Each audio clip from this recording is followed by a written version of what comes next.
आज हम यहाँ पर हिंदी कथा साहित्य का प्रश्न पत्र बीए द्वितीय वर्ष का जो प्रश्न पत्र पर पाठ्य चर्चा कर रहे हैं, उस प्रश्न पत्र से विगत 3 दिनों से हम उस पर पाठ्य चर्चा कर रहे हैं।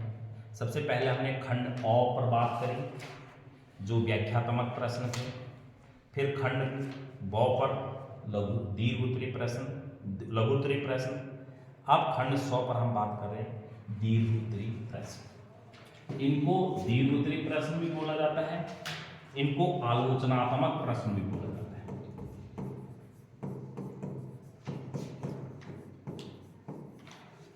आलोचनात्मक प्रश्न।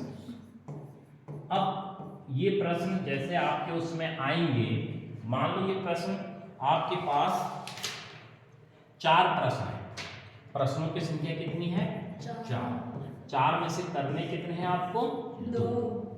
2 करने हैं और प्रत्येक प्रश्न 15 नंबर का है। 15 गुणा 2 बराबर 30। अब आपके लिए अगर हम इस प्रश्न पत्र की बात करें तो आपके लिए बहुत इंपॉर्टेंट हो जाता है खंड अ करना और खंड 100 करना, क्योंकि खंड ब पर जिस पर हम कल बात कर चुके हैं उसमें क्या है कि उसमें से 15 नंबर का ही क्वेश्चन है, लेकिन खंड अ अगर हम इस प्रश्न पत्र के पूरी उस पर पृष्ठभूमि पर बात डालें तो खंड अ सबसे महत्वपूर्ण जो कि 30 नंबर का है। कितने नंबर का है? 30 नंबर, और इसमें लिखना बहुत कम है। लिखना बहुत कम है और गद्यांश से आप उत्तर लिख सकते हैं। और खंड फिर दूसरा आता है इसमें महत्वपूर्ण जो प्रश्न है जो वो है खंड 100। इसमें से भी 2 प्रश्न आपको करने हैं और ये भी 30 नंबर के हैं। मतलब खंड अ और खंड 100 60 नंबर का पूरा पेपर इन्हीं से है। इनका 1/4 15 चलो 60, 1/4 पेपर 3 हिस्से ये हैं और 1 हिस्सा ब खंड है। तो आपकी प्राथमिकता ये होनी चाहिए कि आप सबसे पहले खंड अ को करें, फिर उसके बाद खंड आलोचनात्मक जो प्रश्न है जो खंड 100 है उस पर आप थोड़ा सा मंथन करें और उसको पढ़ें कि किस प्रकार से प्रश्न आते हैं। उन प्रश्नों पर चर्चा करें, उन प्रश्नों को लिखने का प्रयास करें। जैसे इसमें लिखा है निम्नलिखित में से किन्हीं 2 आलोचनात्मक प्रश्नों के उत्तर दीजिए। आलोचनात्मक एक दीजिए। अब सबसे पहले एक प्रश्न ये आता है कि पहले हमको ये समझना है कि आलोचनात्मक क्या है। आलोचना किसे कहते हैं? बुराई। और आपने आलोचना का अर्थ बुराई में कहा, लेकिन यहां पर तो किसी प्रश्न की बुराई नहीं है ना। आलोचनात्मक को अंग्रेजी में अगर हम बात करते हैं, सामान्य भाषा में हम बात करेंगे आलोचना का अर्थ होता है क्रिटिसिज्म से आलोचना है। लेकिन यहां पर जो आलोचना जो शब्द है वो उस जो प्रश्न पूछा गया उसका पूरा विवरण देना है आपको। सकारात्मक जो चीज उसमें पूछी गई उनका पूरा आलोचनात्मक अध्ययन आपको करना है। मान लो एक प्रश्न आ गया, नमक के दरोगा कहानी तत्वों के आधार पर समीक्षा कीजिए, तो वो जो प्रश्न है वो आलोचनात्मक है। आप उसमें कहानी के तत्व जो 6 तत्व हैं उन 6 तत्वों के बारे में पूरा लिखोगे और उनको पूरी कहानी का विस्तार उसमें लिखोगे। करीब करीब ये जो आलोचनात्मक जो प्रश्न है ये प्रश्नों का उत्तर करीब करीब 4 पेज होना चाहिए न्यूनतम। 4 पेज से अगर कम है तो आप समझिए कि इसमें 15 नंबर का प्रश्न है। ये नहीं कि 15 नंबर का प्रश्न आप 2 पेज में लिखकर फारिग हो गए ना। आपको अच्छी सुव्यवस्थित से हेडिंग बनानी है। हेडिंग बना के तब इस प्रश्न को एक हेडिंग में 1 या 1.5 पैराग्राफ करीब लिखना है। किससे? उसी प्रश्न से संदर्भ। क्लियर? किसी बच्चों के पास पेपर नहीं है?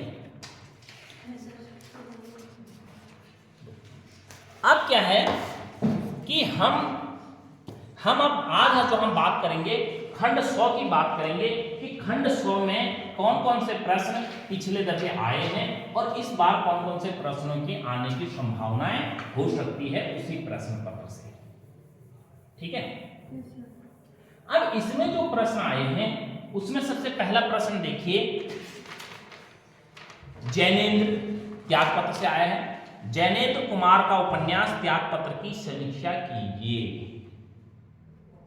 आ गया ना, एक प्रश्न आ गया, जैनेन्द्र कुमार का उपन्यास त्यागपत्र की क्या कीजिए, समीक्षा कीजिए। अभी बताएंगे, बात पाएंगे। दूसरा प्रश्न आ गया, कहानी का उद्भव एवं विकास पर प्रकाश डालिए। इस पर असाइनमेंट भी आपको दिया है। तीसरा प्रश्न आ गया, पांचेब कहानी का मूल भाव क्या है। जैसे हमने पहले कहा था ना, पांचेब कहानी किसकी लिखी है, जैनेन्द्र कुमार की तो लिखी है, और पांचेब कहानी का मूल भाव क्या है, मनोविश्लेषणात्मक कहानी है, उसका लिखने का उद्देश्य क्या है। चौथी कहानी है, चौथा प्रश्न है, उपन्यास का स्वरूप स्पष्ट करते हुए उसके प्रमुख तत्वों पर बात कीजिए। अब उपन्यास का जो स्वरूप है, ये क्वेश्चन कल भी पढ़ा चुके हैं हम इसे। उपन्यास के तत्व और उपन्यास का स्वरूप और उसके तत्व, दो बार ये प्रश्न रिपीट हो गया है। तो उनके तत्व क्या क्या हैं, उन तत्वों पर हम बात करते हैं।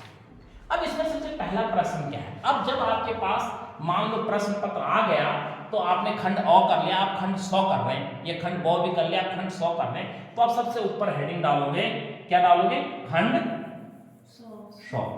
ठीक है, बीचों बीच में ये आपकी हेडिंग होगी स्केच पेन से या ब्लैक पेन से। उसके बाद यहां आपका हाशिया है, यहां क्या आपका हाशिया, यहां डालोगे आप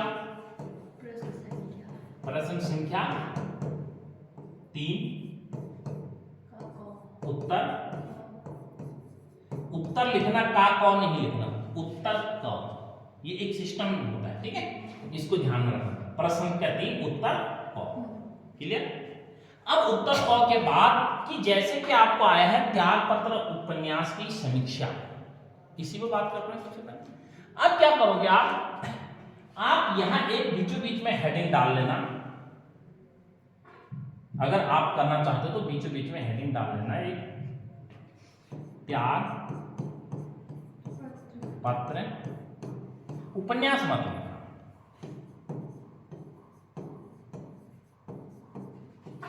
समीक्षा, या इसको इसमें क्लोज कर देना, नहीं तो इसको सीधे सीधे वैसे भी रख देना, हेडिंग आ गई। ठीक है, अब इस उपन्यास को, इसको त्यागपत्र की समीक्षा के लिए आप क्या लिखेंगे, समीक्षा किसे कहते हैं। सबसे पहला प्रश्न हमारे लिए है, समीक्षा होता है सारांश, कि उस त्यागपत्र तो इतनी बड़ी किताब है, ये देखो। अब इसमें अध्याय कितने, अब देखिए ये त्यागपत्र उपन्यास है, इस उपन्यास में कई अध्याय हैं। अब सबसे लास्ट वाला अध्याय देखिए 8। अब 8 अध्यायों पर अगर आप बात करोगे, क्या आप इतनी मोटी किताब लिख सकते हो, नहीं लिख सकते ना। अब इसमें से इंपॉर्टेंट थिंग्स क्या है, इंपॉर्टेंस क्या है, इसका सारांश क्या है, मतलब ये 100 पेज की किताब को आपने 4 या 5 पेज में लिखना है। अब लिखने का तरीका आपका है कि आप किस तरह से लिख सकते हैं, वही समीक्षा है कि आपको किस प्रकार से त्यागपत्र उपन्यास की समीक्षा को निर्वहन करना है। सबसे पहले क्या लिखोगे इसमें, अब आप लिखोगे त्यागपत्र उपन्यास, इसको कैसे किस तरह से आप स्टार्ट करोगे। त्यागपत्र उपन्यास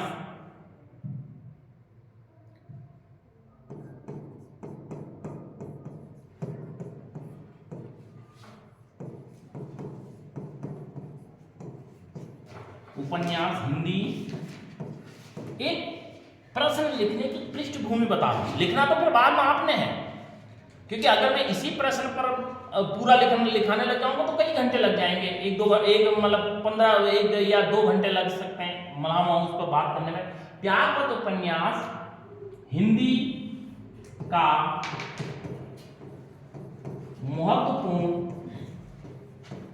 उपन्यास है। इस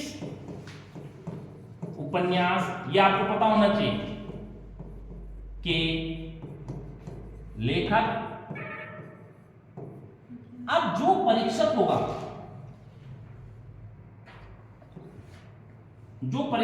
उसको पता लग जाएगा यहीं से कि बच्चा कितने गहरे पानी में है। वो वहीं से पता लग जाएगा कि बच्चे ने पढ़ा है। जब आप लिखोगे त्यागपत्र उपन्यास हिंदी का या हिंदी साहित्य का एक महत्वपूर्ण उपन्यास है, यह उपन्यास या इस उपन्यास के लेखक जैनेन्द्र कुमार हैं,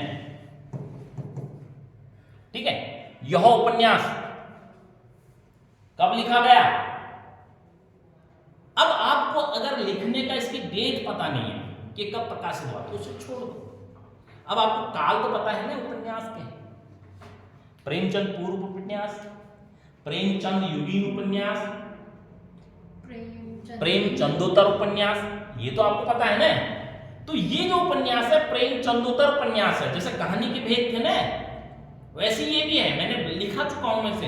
यह उपन्यास जैनेन्द्र कुमार की है, यह उपन्यास प्रेमचंदोत्तर युग में लिखा गया उपन्यास है। अब देखो, न सांप टूटा न लाठी टूटी, आपका भी काम हो गया और परीक्षक को भी पता लग गया, बच्चे ने कुछ तो प्रयास करा है, मूल्यांकन करता को भी। तो ये लिखोगे कि यह उपन्यास प्रेमचंद युगीन उपन्यास, प्रेमचंदोत्तर, यह उपन्यास प्रेम चंदोत्तर। अब प्रेमचंदोत्तर मानते हो, जो प्रेमचंद के बाद लिखे गए 1936 के बाद, प्रेमचंदोत्तर युगीन उपन्यास है। यह आपके प्रश्न को प्रस्तुत करने का सबसे पहला पैराग्राफ है। वो कितना अट्रैक्टिव होना चाहिए, उस चीज का ध्यान रखना। अगर आपने उस चीज का ध्यान रख लिया तो आपको नंबर निश्चित ही मिलेंगे। स्टाम्प पेपर पर लिखवा लो मेरे से। तो यह उपन्यास प्रेमचंदोत्तर युगीन उपन्यास है और यह एक मनोविश्लेषणात्मक उपन्यास है। यह एक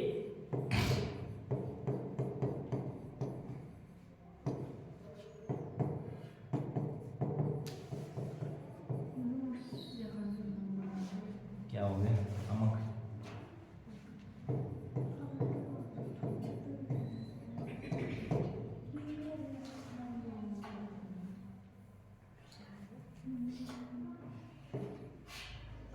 मनोविश्लेषणात्मक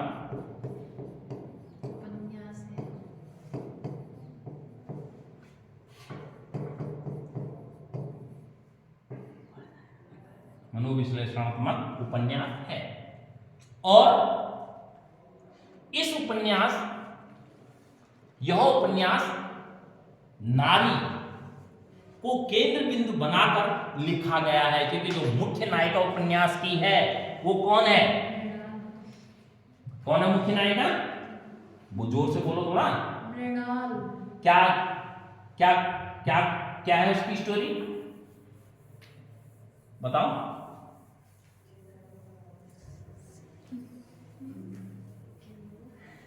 यह स्त्री, मनोविश्लेषणात्मक उपन्यास है।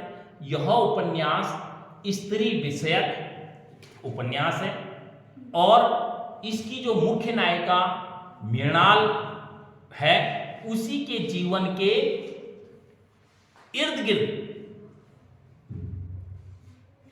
गिर्द या उसी के जीवन को आधार बनाकर यह उपन्यास लिखा गया। इस उपन्यास के लेखक उसका भतीजा, मतलब जो वक्ता है प्रमोद, जो क्या है सर जे दयाल है, कुछ नाम है उनका, है वो इसके मुख्य किरदार है इसमें, उसका भतीजा प्रमोद। और वो अपनी बुआ की स्टोरी कहानी बताता है उपन्यास के माध्यम से। अब आपने ये चीज अगर लिख दिया, मोटा मोटा एक पैराग्राफ हो रहा है, तो एग्जामिनर पर स्टार्टिंग से प्रभाव पड़ने लग जाएगा। क्या इसने त्यागपत्र पढ़ा है और इसको कहीं ना कहीं इस उपन्यास के नायिका का भी पता है, इस उपन्यास के अन्य पात्रों का भी पता है,